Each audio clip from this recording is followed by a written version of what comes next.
Are we starting with hospital? Yes! Tommy? Okay, I was... Hospital Tommy drew a pin for their toothpick from under his smock. Don't tease the boy, Tommy. Who's teasing? I'm telling him the truth. He ain't gonna have it.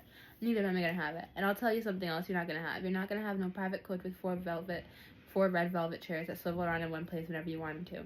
No, and you're not gonna have your own special made 8-foot bed either, and a valet and a cook and a secretary to travel with you. And do everything you say. Everything. Get the right temperature in your hot water bottle and make sure the smoking tobacco in the silver humidor is fresh each and every day. That's something else you're not going to have.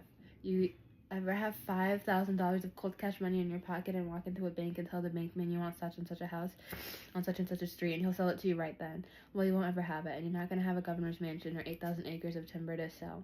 You're not going to have no ship under your command to sail on and no train to run. You can join the 332nd if you want to and shoot down 1,000 German planes all by yourself and land in Hitler's backyard and whip him with your own hands, but you're never going to have 4 stars on your shirt front or even 3.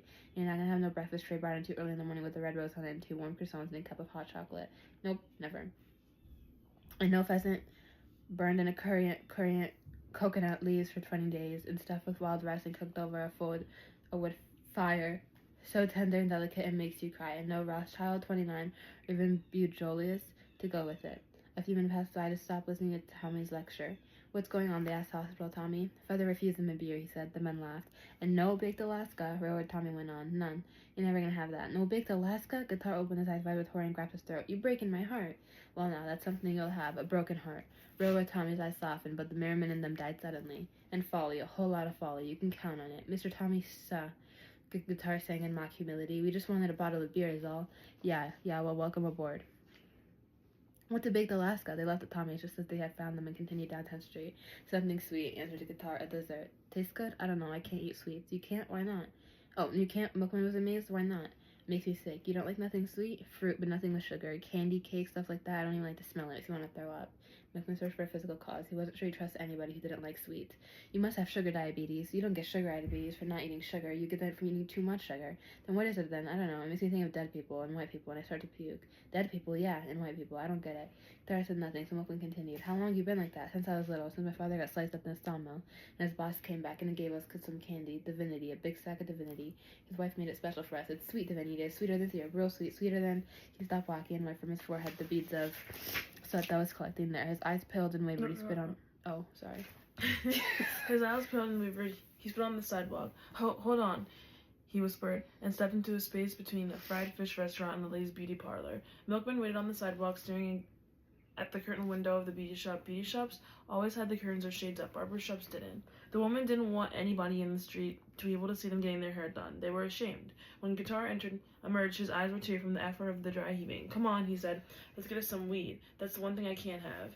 By the time Milkman was 14, he had noticed that one of the legs was shorter than the other. When he had stood barefoot and straight-legged as a pole, his left foot was about half an inch off the floor, so he never stood straight. He slouched or leaned or stood with a hip thrown out, and he never told anybody about it, ever. When Lena said, Mama, what is he walking like that for? He said, I'll walk away, but I want to include over your ugly face. Ruth said, be quiet, you two. It's just growing pains, Lena. Milkman knew better. It wasn't a limp, not at all, just a suggestion of one, but it looked like an affected walk with the strut of a very young man trying to appear more sophisticated than he was. It bothered him, and he acquired movements and habits to disguise what to him was a burning defect. He sat with his left ankle on his right knee, never the other way around, and he danced a new dance with a curious, stiff-legged step that the girls loved and other boys eventually copied. The deformity was mostly in his mind, mostly, but not completely, for he did have shooting pains in his leg after several hours on a basketball court. He favored it was polio and felt secretly connected with the late President Roosevelt for that reason. Even when everybody was raving about Truman because he had set up a committee on civil rights, Milkman secretly preferred FDR and felt very close to him. Closer, in fact, to him than his own father, Macon. For Macon had no imperfection, and age seemed to strengthen him. Milkman feared his father, respected him, but knew it was because of his leg that they could never emulate him. So he differed from him as much as he dared. Macon was clean-shaven. Milkman was desperate for a mustache. Macon wore bow ties. Milkman wore four-in-hand. Macon didn't pair his hair. Milkman had a part shaved into his. Macon hated tobacco. Milkman tried to put a cigarette in his mouth every 15 minutes. Macon hoarded his money. Milkman gave his away. but he couldn't help sharing with Macon his love of good shoes and fine thin socks, and he did try as his father's employees to do the work and Macon wanted to be done. Macon was delighted. His son belonged to him now and not to Ruth, and he was relieved to not having to walk all over town like a peddler connecting the rents, and it made his business more dignified, and he had time to think, to plan, to visit the bank man, to read the public notes auctions to find out what plots were going for taxes, unclaimed heirs property, where roads were built, and where worker schools, and who was trying to sell what to the government for housing projects that were going to build. The cookie telling that were springing up around the war plant. He knew as a Negro he wasn't going to get a big slice of pie, but there was properties nobody wanted yet, or little edges of properties somebody didn't want Jews to have, or Catholics to have, or properties nobody knew or value at. There was quite a big pile filling oozing every edge of Creston in 1945, filling that could be his. Everything had improved for Macon dead during the war, except Ruth. And years later, when the war was over and that pile filling had spilled over his very lap, he stickied his hand and weighed his stomach down to a sagging potch. He still wished she had strangled her back in 1921. He hadn't stopped spending occasional nights out of the house, but he was 50 years old, and now what lover could he had kept so long? What lover could there be that wasn't even Freddie didn't know about? Macon decided it was of no importance, and less often did he get angry enough to slap her, particularly after the final time, which became final because his son jumped up and knocked him back into the radiator. Milkman was 22 then, and since had been fucking for 6 years, some of them with the same woman. He began to see his mother in a new light. She was no longer the person who worried him about galoshes and colds and food, who stood in the 64. Oh. He began to see his mother in a new light. She was no longer the person who worried him about galoshes, colds, and foods, who stood in the way most of the little pleasures he could take at home because they all involved some sort of dirt, noise, or disarray. Now he saw her as a frail woman content to do tiny things, to grow and cultivate small life that would not hurt her if it died.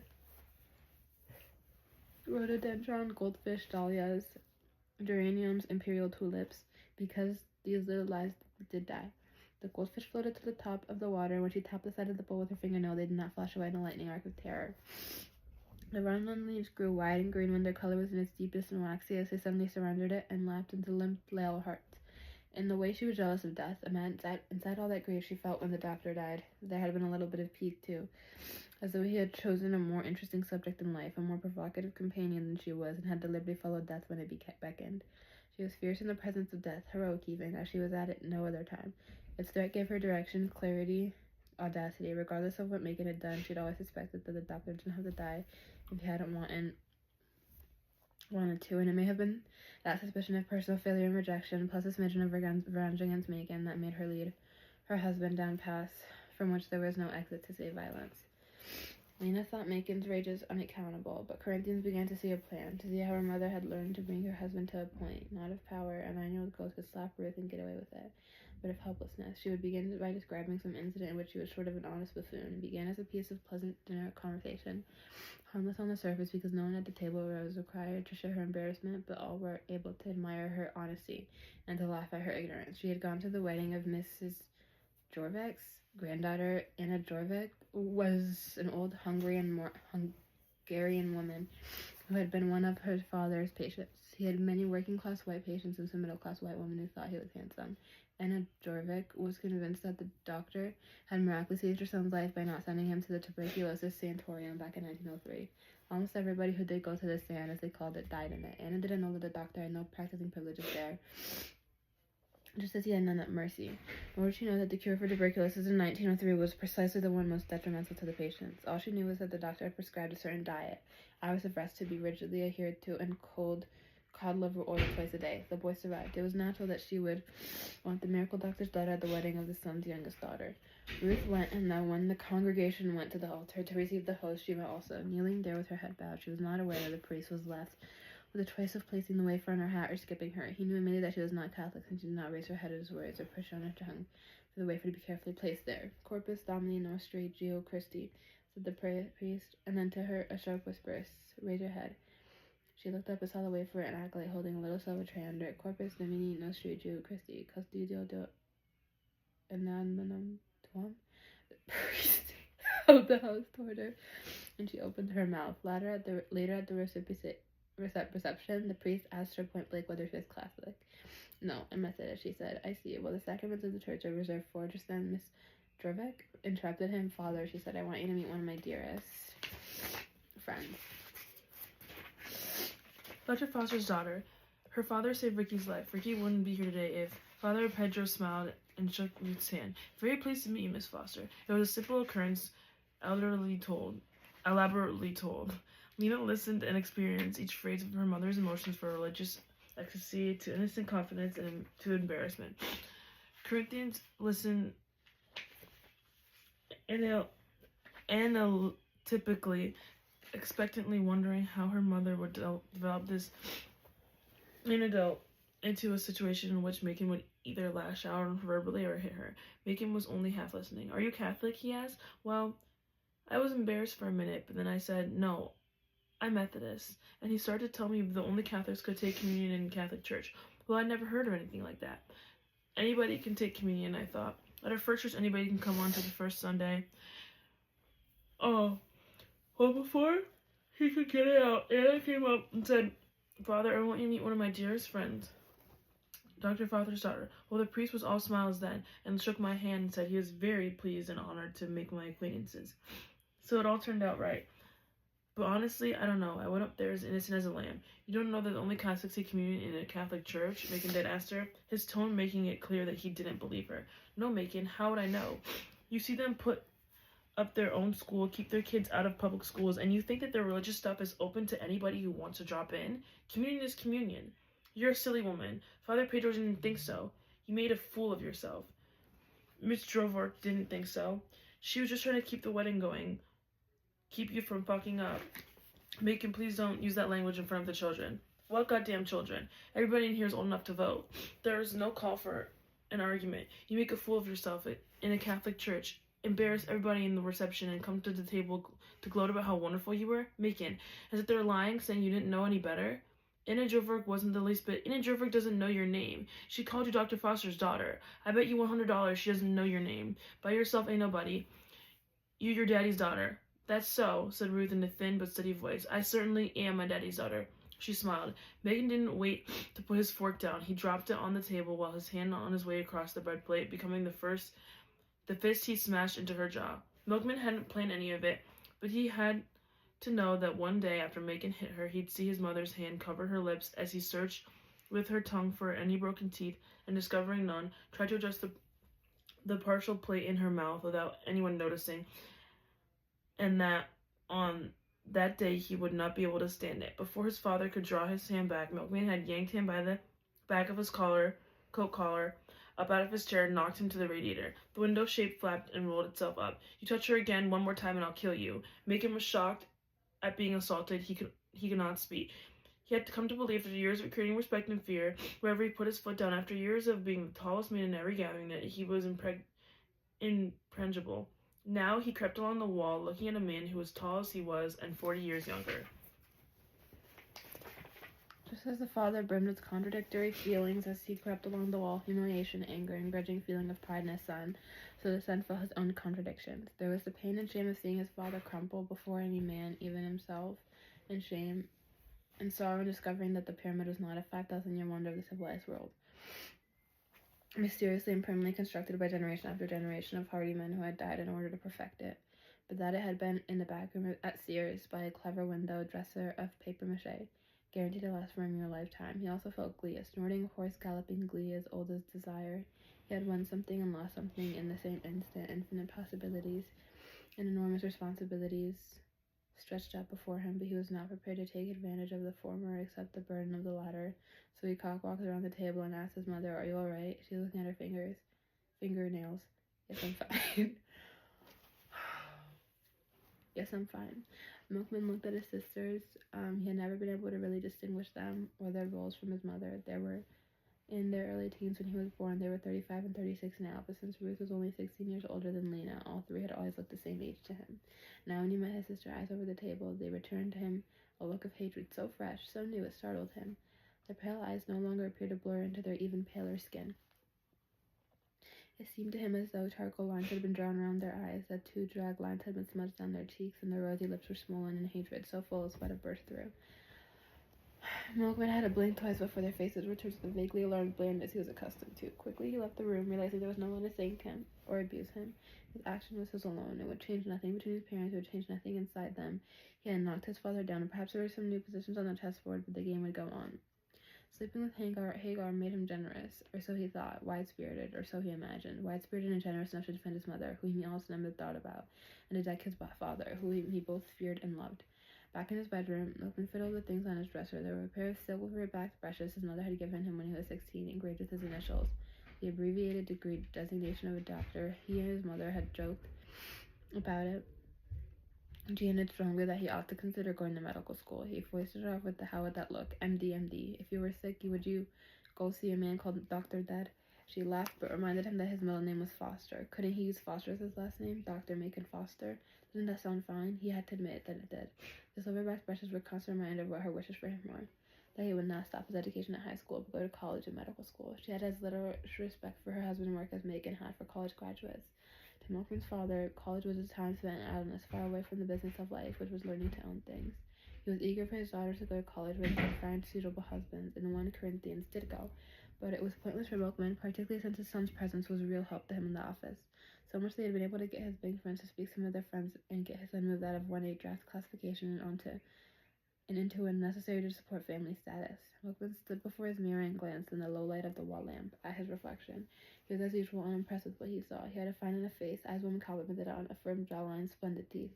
Taken apart, it looked all right, even better than all right, but it lacked coherence, a coming together of the features in a total self. It was all very tentative, the way he looked, like a man peeping around a corner of some place he's not supposed to be, trying to make his mind up whether to go forward or turn back.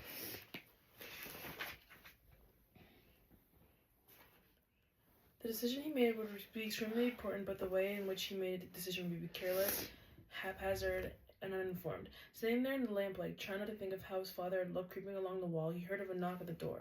He didn't want to see the face of Lena or Corinthians, nor have the secret to talk with his mother, but he was not any happier to see his father looming in the hall. A line of blood was still visible in the thin-cut corner of Macon's mouth, but he stood straight and his eyes were steady. Look, Daddy Milkman, began.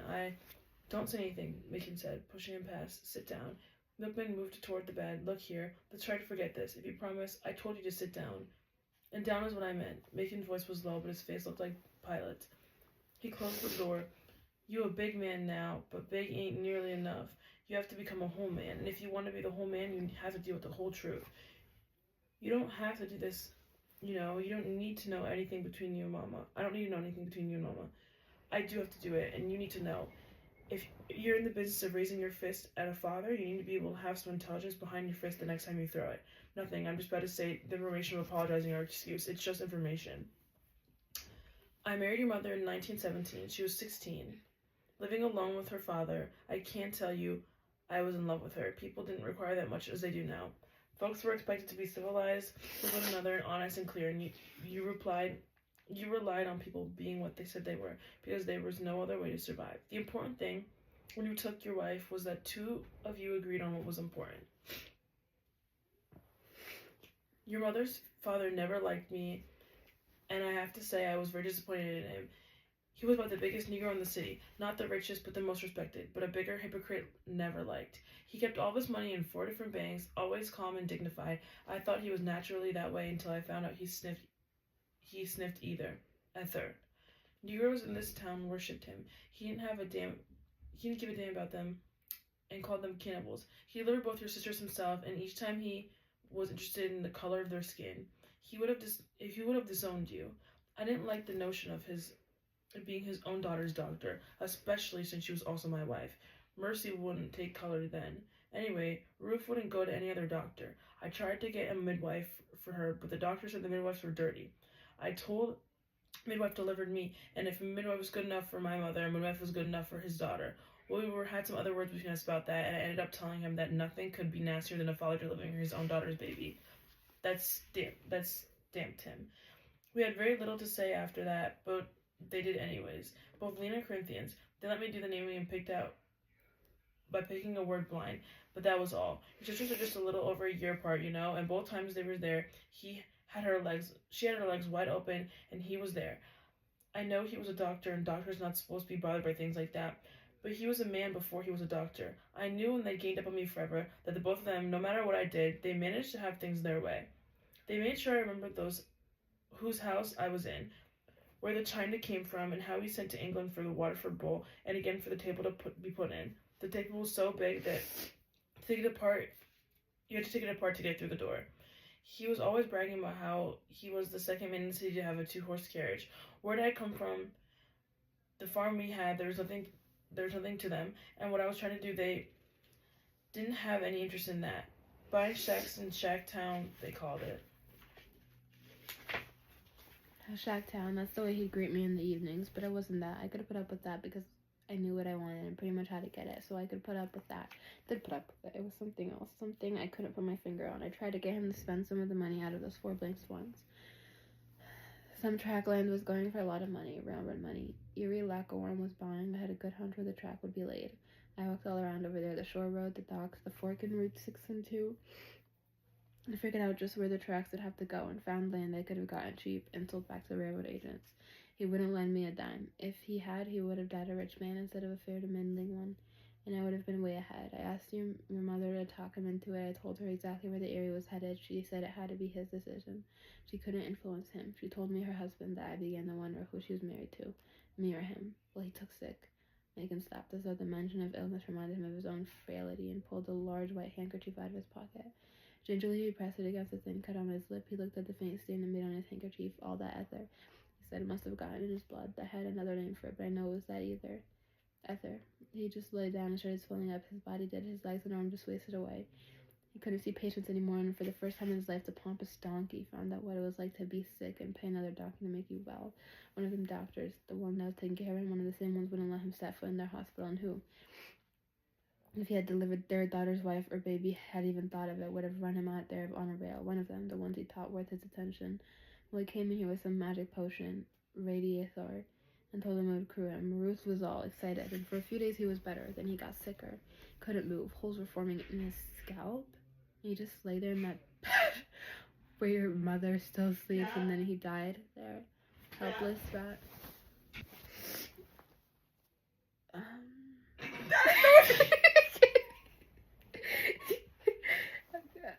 Oh, a scalp. And he just lay there in that bed where your mother still sleeps, and then he died there. Helpless, fat stomach, skinny arms and legs, looking like a white rat. He couldn't digest his food, you know, had to drink all his meals and swallow after every meal. I believe to this day that was Ether too. Sorry. He just thinks everything's Ether. Whatever. The night he died, I bed over on the other side of town, fixing a porch that fell down. Mr. Bradley's house. The porch had been leaning for 20 years and then just fell down. Split clean away from the foundation. I got some men to help me and went over there to get it back up so the people wouldn't have to jump to get out of the house and climb up 3 feet to get in it. Somebody tiptoed up to me and said, "Doctor died." Ruth, they said, was upstairs with him. I figured he was upset and went right away to comfort her. I didn't have time to change clothes from working on the porch, but I went up anyway. She was sitting in a chair next to his bed, and the minute she saw me, she jumped up and screamed at me. "You dare to come in here like that? Clean yourself. Clean up before you come in here." It vexed me some, but I do respect the dead. I went up and washed up. Megan took a bath, put a clean shirt and collar, and went back in. Megan paused again and touched his cut lip as though that were where the pain that showed in his eyes was coming from. "In the bed," he said, and stopped. For so long, Milkman was not sure he was going to continue. "In the bed?" That's where she was when I opened the door, laying next to him, naked as a yard dog, kissing him. Him dead and white and puffy and skinny, and she had his fingers in her mouth. Now I want you to know I had a terrible time after that. Started thinking all sorts of things. If Lena and Corinthians were my children, I came to know pretty quick they were, because it was clear that bastard couldn't fuck nothing. Ether took care of whatever he had in that area long before I got there, and he wouldn't be so worried about the color skin they had unless they were coming from me. Then I thought about his delivering Ruth's babies.